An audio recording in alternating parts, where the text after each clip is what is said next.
আসুন, আমার সেই সুন্নি ভাইরা কি করলেন, বিশাল বড় গাড়ি সাজালেন। গাড়ির মধ্যে আপনার কি জানি পোস্টার লাগানো হলো, ব্যানার লাগানো হলো। এরপরে আপনার পাকিস্তান থেকে একজন ব্যক্তিকে ভাড়া করে নিয়ে আসেন, যার নাম হলো সাব্বির শাহ। দুঃখের বিষয়গুলা, সাব্বির শাহ, ওনার দাড়ির মধ্যে নবীজির সুন্নত নাই। ওনাকে নাম দেওয়া হয়েছে বিশ্বকে আশিক রসুল। দাড়ির মধ্যে নবীর সুন্নত নাই, পোশাকের মধ্যে নবীর সুন্নত নাই। সাব্বির শাহর মধ্যে দেখলাম, অনলাইনে তো সবই দেখা যায়, দাড়ির মধ্যে নবীর সুন্নত নাই, মুসের মধ্যে নবীর সুন্নত নাই, 3.5 হাত বডির মধ্যে নবীর সুন্নতের দুর্গন্ধ পাওয়া যায় না। তাকে দেওয়া হয়েছে বিশ্ব আশিক রসুল। এরপরে উনি যেই গাড়িটার মধ্যে থাকবেন ওইটাকে দেওয়া হয়েছে আওলাদে রাসূল। এই গাড়ির মধ্যেই আছে, নাউজুবিল্লাহ মিন যালিক। এরপরেও তো বোঝেন কত রকমের ঢোল তবলা বাজায়। আরও দুঃখের বিষয় হলো, তারা বলে সবচাইতে সেরা ঈদ ঈদে মিলাদুন্নবী সাল্লাল্লাহু আলাইহি ওয়াসাল্লাম। জোরে বলুন নাউজুবিল্লাহ। তার মানে রোজার ঈদ, রমজান শরীফের ঈদ, কুরবানির ঈদ, 2 ঈদ বাদ, ঈদুল আজহা ঈদুল ফিতির বাদ ওদের কাছে সবচেয়ে বড় ঈদ হইল এই তো আপনার রবিউল আউয়াল। বলেন কত গুমরাহির মধ্যে আছে। এরপরে রাস্তায় রাস্তায় স্লোগান দেয়, মিছিল দেয়, মিলাদুন নবী পালন করো, সিরাতুন নবী লাথি মেরো। নাউজুবিল্লাহ বলবেন না সবাই, জোরে বলুন নাউজুবিল্লাহ। মিলাদুন নবী পালন করো, সিরাতুন নবী লাথি মারো। আচ্ছা বলুন তো দেখি, কোনো মুসলমান যার কমন সেন্স ঠিক আছে সে কি এই কথা বলতে পারে? কথা বলেন, এ কথা কোশ্চিন কালও বলতে পারে না। আল্লাহ বাইদেরকে বুঝার মতো তৌফিক দান করে দেন। জোরে বলুন আমিন। রবিউল আউয়াল মাস, অর্থাৎ নবীজির জন্ম মোবারক এই মাসে হয়েছে। আবার দুর্ভাগ্যের বিষয় এই মাসেই নবীজি দুনিয়ার জমিন থেকে বিদায় হয়ে গেছেন। ইন্না লিল্লাহি ওয়া ইন্না ইলাইহি রাজিউন। তারপরে মুফাসসিরিনে কেরামগণ তারা লিখেছেন, এই সময় বেশি বেশি নবীর জন্মের উপর আলোচনা করা, নবীর থেকে আমরা কি পেলাম ওই বিষয়ে আলোচনা করা। কিছু কিছু ওলামায়ে কেরাম বলেন যে মরণের ব্যাপারে আলোচনা না করাটাই ভালো। কিন্তু আমরা একটা কারণে বলতে হয় যে আমাদের কিছু ভাইরা নাম দিয়েছে সুন্নি, ওরা এমন মহব্বত করে আল্লাহর উপরে নবীর স্থান দিয়ে দেয়। নাউজুবিল্লাহ মিন যালিক। তাহলে আমও গেল, সালাও গেল। এজন্য আমরা কিছু কিছু ভাই এত লাভ দিয়া লাভ কি, এত লাফে লাভ কি? আল্লাহর নবী এই মাসে দুনিয়াতে আসছেন, আপনি খুশি, তাহলে আবার কান্নাকাটি করেন, দোয়া করেন, এই মাসে তো নবী দুনিয়া থেকে বিদায় হয়ে গেছে। কি কয় না, আপনি ওয়াহাবি, আপনি রসুলের দুশমন। এই কথা বললে বলে আপনি ওয়াহাবি, আপনি রসুলের দুশমন।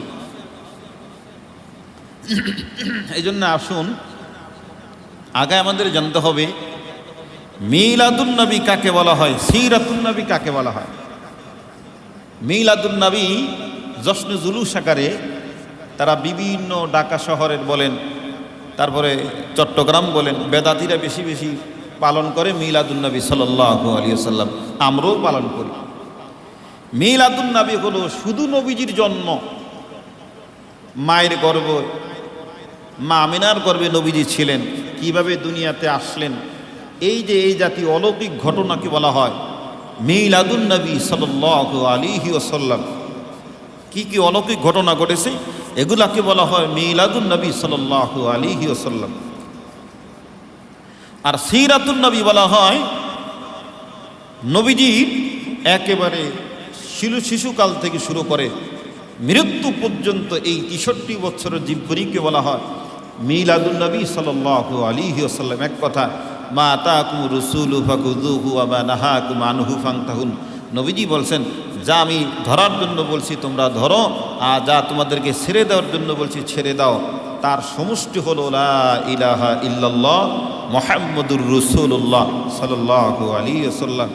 তখন যখন ওই ভাইদেরকে বলি, ভাই সিরাতুন নবীর মধ্যে তো মিলাদুন নবী আছে, আপনি তো মনে রসুলের দুশমন। নাউজুবিল্লাহ মিন যালিক।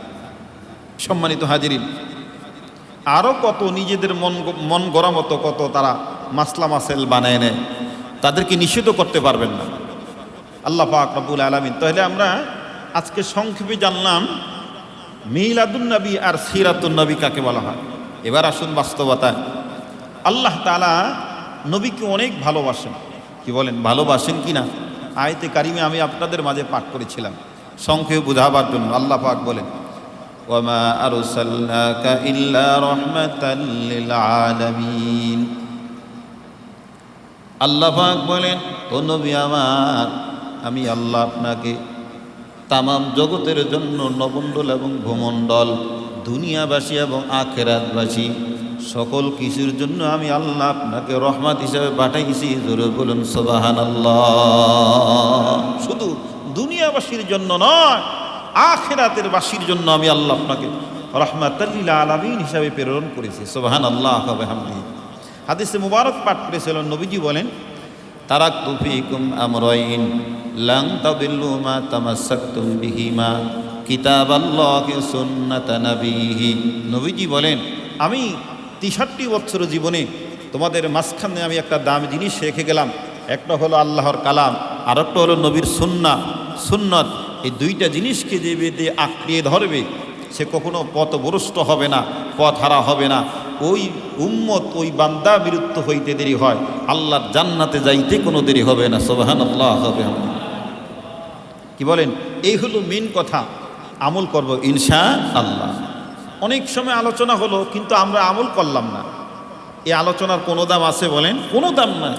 এই জন্য যতটুকুন পারি আমরা আমল করব ইনশাআল্লাহ।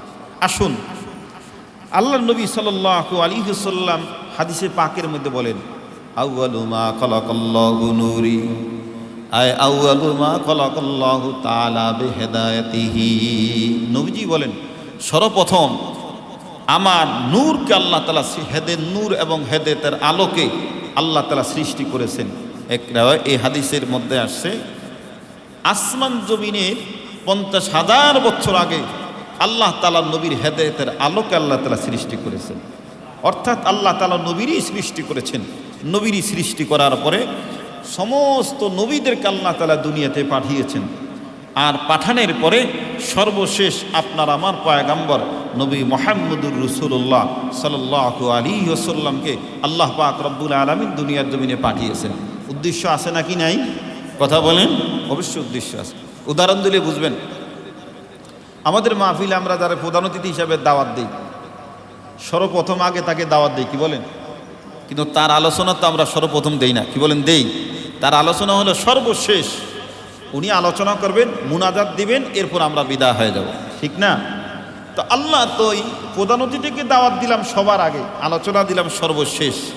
এই কথাটা যেরকম বোঝা সম্ভব, আল্লাহ পাক বলেন, আমার নবীকে, আমার বন্ধুকে আমি আল্লাহ সৃষ্টি করেছি সবার প্রথমে, আর আমি আল্লাহ তাআলা দুনিয়ার জমিনে পাঠিয়েছি সর্বশেষ। কি বলেন? উদ্দেশ্য আছে নাকি নেই? আছে। এক কথা, সমস্ত নবীকে আল্লাহ তাআলা ঢোল বানিয়েছেন। কার ঢোল দাও? বলে মুহাম্মদুর রাসূলুল্লাহ সাল্লাল্লাহু আলাইহি ওয়াসাল্লামের ঢোল দাও। বলে উনি কে?